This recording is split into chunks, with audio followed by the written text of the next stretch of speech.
अच्छा राना साहब, अब मैं आपसे एक सीरियस बात करना चाहूँगी। आप एक पाकिस्तानी शहरी हैं और मुझे इस बात की बड़ी खुशी है कि आपने बताया कि आपके साथ 500-600 लोग जुड़े हुए हैं।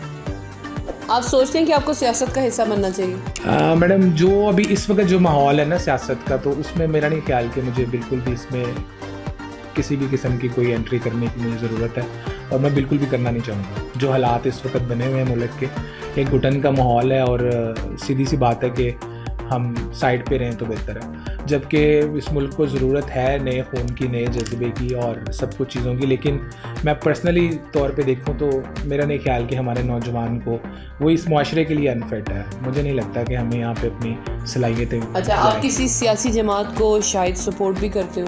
किस? मैं पीटीआई को सपोर्ट करती हूँ। लेकिन आपको लग रहा है पीटीआई का कोई फ्यूचर अभी?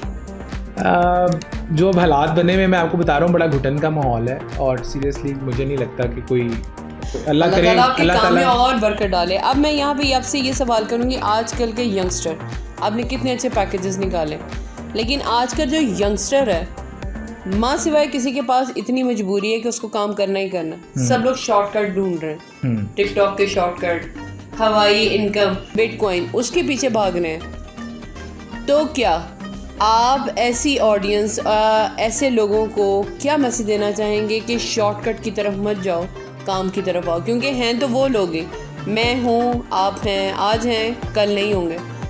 आपने भी यही सोच के काम को बांटा ना। तो मैं आपसे ये पूछना चाहूँगी कि आप ये वाली नस्ल को क्या कहेंगे जो शॉर्टकट ढूंढ रही है? मेरे ख्याल में शॉर्टकट नाम की कोई चीज़ है नहीं, और बिल्कुल भी कुछ भी चीज़ हासिल करने के लिए शॉर्टकट बिल्कुल फजूल सा एक तरीका है, जो कि नाकाम लोगों की निशानी है, जो उसके इंतज़ार में रहते हैं कि हमारा कोई जैकपॉट लग जाएगा, हमें कोई चीज़ ऐसे आसमान से उतर के फ़ौरन से मिल जाएगी। और इन सब चीज़ों के पीछे ये सिर्फ हमारे अंदर की सुस्ती है, काहली है, गुर्बत नाम की। मैं आपको सीरियसली बताऊं, जब से हम पैदा हुए हैं हम यही सुन रहे हैं, महंगाई बढ़ती जा रही है, सब कुछ बढ़ता जा रहा है, लेकिन गुर्बत जो है ना कि वो कैफियत का नाम है, जो आप इंसान अपने ऊपर तारी कर लेता है। अगर आप उससे निकलना चाहें ना तो कोई मसला नहीं है वहाँ से निकलना, लेकिन हम लोग उस चीज़ में से निकलना ही नहीं चाहते। अगर आप ये कह रही हैं ना कि जो लोग शॉर्टकट के इंतज़ार में हैं, जो शॉर्टकट लगाना चाहते हैं और कामयाब होना चाहते हैं, आप उनको जितना मर्ज़ी मोटिवेट कर लें, उन्होंने उस कैफियत से बाहर नहीं आना।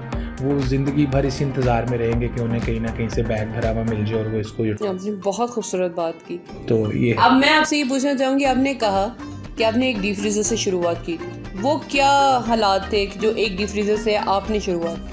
हालात बस ऐसे ही थे जिस तरह कि हम लोगों का बेसिकली जो मेरा ताल्लुक़ है, मैं राजपूत ख़ानदान से हूँ, और हमारा जो आबाई घर है वो डिस्ट्रिक्ट पक्खर तहसील कलूरकोट से था, और मेरे जो दादा थे वो बहुत बड़े ट्रांसपोर्टर थे अपने इलाके के, और MP वगैरह का इलेक्शन लड़ते रहे, हमारे कबीले के सरबराह भी थे वहाँ पे।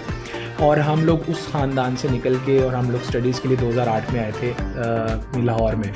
बस फिर वो क्राइसिस हम पे पड़ते गए, कुछ पीछे से बिज़नेस ख़राब हो गया, सब कुछ हो गया, तो एक बड़े घर से निकला हुआ जो बच्चा होता है, फिर जब उसके ऊपर ये सारी चीज़ें एकदम से पड़ जाए ना, तो वो काफ़ी क्राइसिस में से निकलने के चक्कर में और अपनी उस लेगेसी को वापस लेने के लिए जो मोटिवेशन इंसान के अंदर आती है, उसी चक्कर में हम लोग इस बिज़नेस के अंदर ऐड हो गए। अब जब हम लोगों ने बिज़नेस स्टार्ट किया था, मैंने FA के बाद ही हम लोग बिज़नेस में आ गए थे, पूरी फैमिली हमारी। और उस वक्त जो था ना, एक फ्रीज़र वाली कहानी ये थी कि हमारे पास इन्वेस्टमेंट इस तरह से थी ही नहीं कि मुझे कोई वाले साहब की तरफ से कोई 50-60 लाख मिल गया और मैंने कोई स्टार्टअप लिया, फेल हो गया। फिर अब्बू मुझे हेल्प करते रहे हमेशा से, उन्होंने हमें पैसे वगैरह देते रहे बिज़नेस करने के लिए, लेकिन वो बड़े थोड़े मिकदार में 2-2, 1-1 लाख करके आता था। और इतने पैसों में स्टार्टअप लेते लेते यही आइडिया आता था कि आप फ्रीज़र ले लो, या कोई ओवन ले लो, या कोई पिज़्ज़ा बनाना शुरू कर दो। तो इस तरह की चीज़ें हम लोग बनाते थे कि जिसमें हम उस जो पैसा हमें वाले साहब की तरफ से आया थोड़ा सा, उसी के अंदर कोई स्टार्टअप लेके उसको कोई कोशिश करें स्टार्ट करने की। तो जितनी की हमारे पास इन्वेस्टमेंट होती थी ना, तो उतने इन्वेस्टमेंट में या तो फ्रीज़र आ सकता था, क्योंकि ये घर से घर तक स्टार्ट फ्रोज़न फूड से हुआ था। तो हमने एक फ्रीज़र लिया, फिर स्टॉक लिया, फिर उसको बनाया, फिर घरों में डिलीवर करना शुरू किया। तो पैसे इतने थे मेरे पास इन्वेस्टमेंट के पॉइंट ऑफ व्यू से कि मैं उसको स्टार्टअप के लिए या उन पैसों में फ्रीज़र ही आ सकता था, इसलिए वो फ्रीज़र ही था मेरे पास। यानी कि राना साहब के इस जवाब से मैं इस बात से मुतमईन हूँ कि राना साहब कहते हैं जिसने ठान ली वो कर गुजरेगा। हाँ, एक आम पाकिस्तानी को मैसेज दें, ठीक है, जो घर में बैठा हुआ है और इंतज़ार कर रहा है कि आसमान से एक बोरी उतर आएगी पैसों की, जो कि उतरनी नहीं। नहीं उतर एक आम पाकिस्तानी सियासी लोगों के पीछे भाग रहा है, जैसे पीटीआई भाग रही है तो भाग रही है। आपके सामने जलसों के अंदर क्या क्या हुआ, मुस्लिम लीग के नून के जलसों में क्या क्या होता है। एक आम पाकिस्तानी जैसे ये उमैर साहब खड़े हैं, ये भाई बैठे हैं, वो भाई खड़े हैं, इनकी ज़िम्मेदारी इनके घर में भी है और वो ज़िम्मेदारी पूरी होनी है काम करके। तो इस पाकिस्तानी अवाम को मोटिवेट करें, क्योंकि आप एक चमकता हुआ सितारा हैं, लोग आपको फॉलो करते हैं और खलील साहब ने आपको इंडोर्समेंट दी है। तो मैं आपसे पूछना ये चाहती हूँ कि आप ऐसे वर्ड्स दें ताकि लोगों को लगे मेहनत में ही अज़मत। आपकी ज़िंदगी जो है ना, आप एक मर्द की जो ज़िंदगी है वो मेहनत के अंदर है, वो अपने ख़ानदान को पालने के अंदर है। एक गैरतमंद शख्स का काम है कि अपनी पूरी फैमिली को उठाए, अपने पूरे ख़ानदान को उठाए। आप अपनी अपनी फील्ड में दिल लगा के पूरी कोशिश करें। आप यकीन करें कि अगर आपकी जेबें खाली हैं, आप एक नाकाम इंसान है, तो कोई ख़ानदान का फ़र्द आपको ऑन करने को तैयार नहीं है। आप ऑन करना छोड़ दें, आपको लोग शादियों में बुलाना छोड़ देंगे, आपकी खुशी गमी में आना छोड़ देंगे, आपको एक घटिया इंसान की तरह ट्रीट करेंगे कि जो मुआशरे के अंदर आम जो सड़कों पे लोग फिर रहे होते हैं, इस तरह से आपको ख़ानदान वाले ट्रीट करेंगे। तो आपको अगर इस ज़िंदगी से, इस बगैरती की ज़िंदगी से निकलना है और आपने गैरतमंद इंसान बनना है, तो आपको अपने पैरों पे खुद खड़ा होना पड़ेगा, अपनी नींदों को हराम करना पड़ेगा आपको।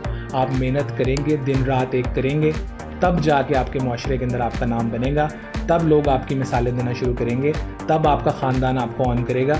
उसके अलावा आप यकीन करें कि आपकी खुशियों में, गमियों में किसी को कोई इंटरेस्ट नहीं है। कोई आपसे सलाम लेके भी राज़ी नहीं होगा अगर आपकी जेब में कुछ नहीं है। आपके सामने आने से लोग आपका रास्ता बदल लिया करेंगे और आपको वो ऐसी ऐसी चीज़ें सुनने को मिलेंगी जो आपने ज़िंदगी में कभी ना सुनी हो। तो इस ज़िंदगी से बेहतर है कि आज आप संभल जाएं और अपने आप को खड़ा करें, अपने ख़ानदान को खड़ा करें और इत्तेफाक के साथ चलें, तो इंशाल्लाह ताला अल्लाह ताला आपके लिए कामयाबियाँ खोलता चला जाएगा। थैंक यू सो मच, आप सच में पाकिस्तान के स्टार हैं। Thank you ji.